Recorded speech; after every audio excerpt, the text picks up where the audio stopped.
The next of the fluids we're going to look at is transmission fluid. There's the dipstick for it right here. Let's see what we find here. Besides checking the level, you want to look at the condition of the fluid. And if you look at this fluid, it's kind of a brownish color. Instead of it should be a nice bright cranberry red color.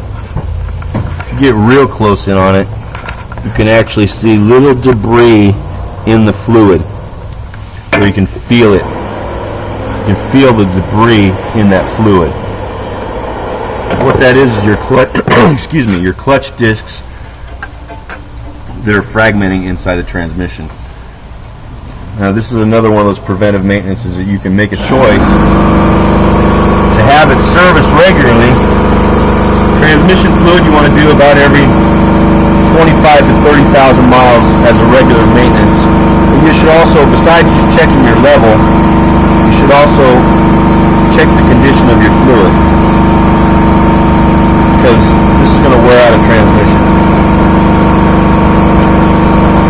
Transmission repair or replacement, you generally in the price range of $1,600 to $3,500 depending on what kind of car you got.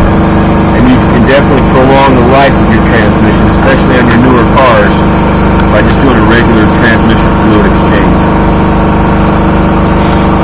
What would that run?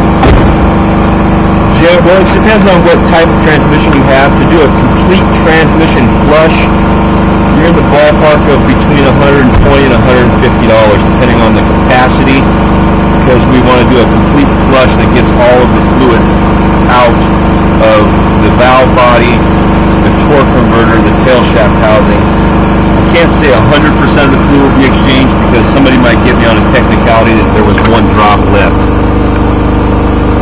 Nowadays, the idea of changing the pan gasket as a service,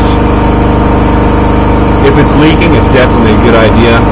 But most transmissions nowadays have a screen, so we just do a reverse flush, which is just like a blood transfusion. New fluid is being pushed in as old fluid is being pulled out, and that gets a much more thorough, because if you're just doing the pan service, you only change the fluid that's in the pan. Let's say, for example, your transmission has a capacity of 12 quarts. If you're dropping the pan, you're only getting about 3 quarts out of it, so you're basically diluting the dirty fluid with clean fluid. It's better than doing nothing, but it's not nearly as thorough as doing a complete flush.